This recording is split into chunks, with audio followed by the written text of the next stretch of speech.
Everyone in Agile is either panicking about AI or rebranding their LinkedIn title. Facilitator becomes Flow Architect, Scrum Master becomes Delivery Manager, new label, same work, and the market sees right through it. Now, I chose a third option. I opened Jira and started building an app. Not for a client, not for my day job, for myself, for a real problem I'm trying to solve. 60 user stories, 5 planned releases, and a full design handoff. The same discipline I've used for 20 years in my tech career, except this time, the Jira board has my name on it. There's a trend right now called vibecoding. The pitch is, use AI to prompt your way to a prototype. Cursor, lovable, bold, type what you want, get an app. It's pretty much everywhere. Every PM blog, every Agile influencer, every tech learn to code in a weekend thread. But here's the problem. A CTO's survey from last year found production disasters from vibe-coded projects. A thread on Reddit hit 562 upvotes with one line. The problem with vibe coding is nobody wants to talk about maintenance because prompting isn't building. That's one thing.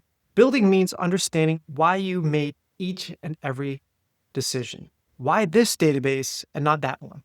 Why 5 releases instead of shipping everything at once? Why a story needs acceptance criteria, and not because your process says so, but because without them, you don't know when you're done. Most people who vibe code something can't explain what they built. They can't maintain it, and they feel worse about their skills than before they started. That's not career leverage. That's a prettier version of the same helplessness. So what I'm actually building? I'm building a health app. 3 data streams, biomarkers from blood work, nutrition from food logging, body signals from wearables, 1 score, and the idea is that most people get lab results and have no idea what to do with them.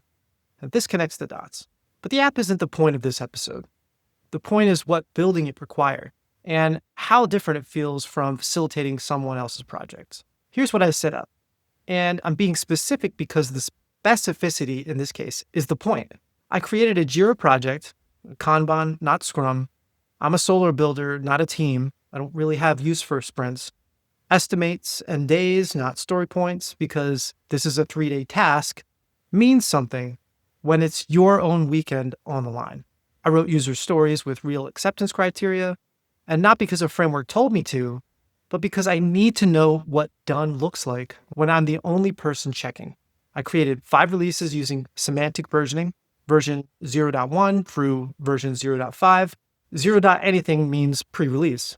1.0 is the MVP shipping to the App Store. And that version number is a contract with yourself about what done looks like at each stage. Version 0.1 is the foundation. Design system, login, data model. V.2 is the daily habit loop, the feature that makes someone open the app every single day. .3 adds wearable data. Each release has a clear scope boundary and a reason to exist. Not, we'll figure out what goes in the next release later. Each one is defined before you start building it. I got a design handoff and a real one that takes design tokens, component spaces, screen flows, all documented. And I reviewed it the way an engineering team would. What's buildable now, what needs more spec, and what gets deferred. That conversation between design intent and engineering reality is where most products go to die. I've watched it go terribly wrong for years, and now I'm the one navigating it. So I chose the tech stack. Swift UI for iOS, Cloudflare workers for the backend, a D1 for the database. Now, these aren't random. Each choice has a reason, a trade-off, and a consequence for what I can build later. Infrastructure decisions are permanent in a way that backlog decisions aren't. You don't learn that by facilitating, but you do learn that by living with your choices. And yes, AI helps me build this. Claude writes code, but I make the architectural decisions. I review every line, every output, every solution. I decide what gets committed. The AI is a tool, and the judgment is mine. Now, I can get somewhat liberal depending upon how much I know about a particular area. If I don't know too much about APIs, middleware, databases, I'm going to be more involved. If I know more about it, to be able to make a decision and say, okay, this is totally fine, I can skim through some of the prompting, make sure that the code looks legit, and be on my way. So What one person does versus another is going to vary. The key thing is that you're involved and you're also learning along the way. That's the difference between building with AI and vibe coding. 5 things I understand now that I didn't before, and I've been doing Agile for 15 of a 20-year career in tech. First, the gap between story done and user can see it is where all the real decisions live. Deployment pipelines, environment configurations, secrets management. Most Scrum Masters have no idea what happens in that gap. And I didn't either, not viscerally until I was the one deploying. And second, writing acceptance criteria for your own work is humbling, even if you're using AI to help you with it. When it's someone else's story, the criteria feels like documentation. But when it's yours, they feel like a contract with yourself. You realize how often you've let vague criteria slide because it wasn't your problem. Third, estimating in days instead of abstract points changes how you think about scope. When the estimate is 3 days and it's your weekend, you care about accuracy in a way you never did when it was someone else's velocity. I switched from points to days because I needed to know, can I ship this before Monday? That's a question no story point has ever helped me, honestly, or any other team that I've worked with. Fourth, design handoffs are where products succeed or fail. Not in the backlog grooming, not in the status meeting, in the moment where a designer's intent meets the reality of what's buildable. And I've sat in those conversations for years. Being on both sides of it changed how I'll facilitate them forever. Fifth, infrastructure choices compound. I picked Swift UI native instead of React Native. That means no to Android for now, and that's a real trade-off with business consequences. I've never had to make a trade-off like that before, and it's one that constrains what I can build 6 months from now. But there's also deeper integration within choosing one platform than going wide. And for my purposes, HealthKit is one of those. Scrum Masters don't make those calls, builders do. But here's the part that matters for you.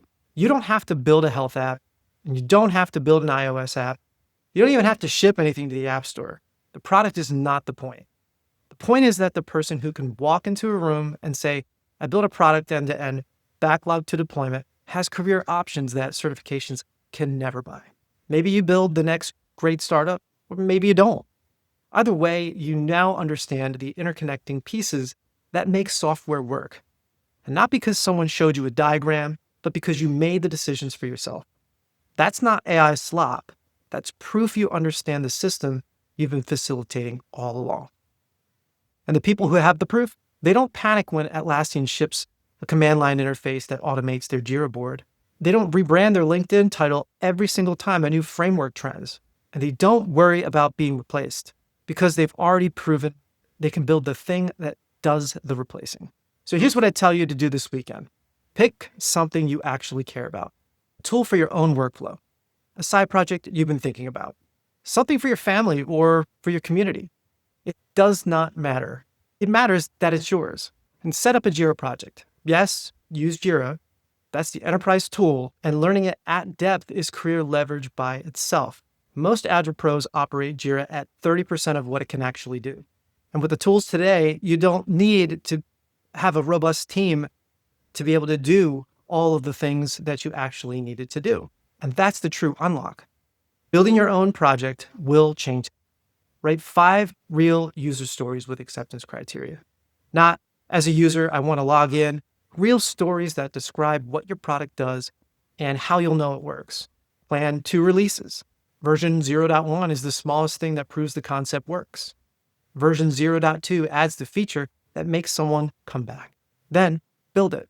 Use AI to help. Use Claude, use ChatGPT, Cursor, whatever. Use whatever gets you there.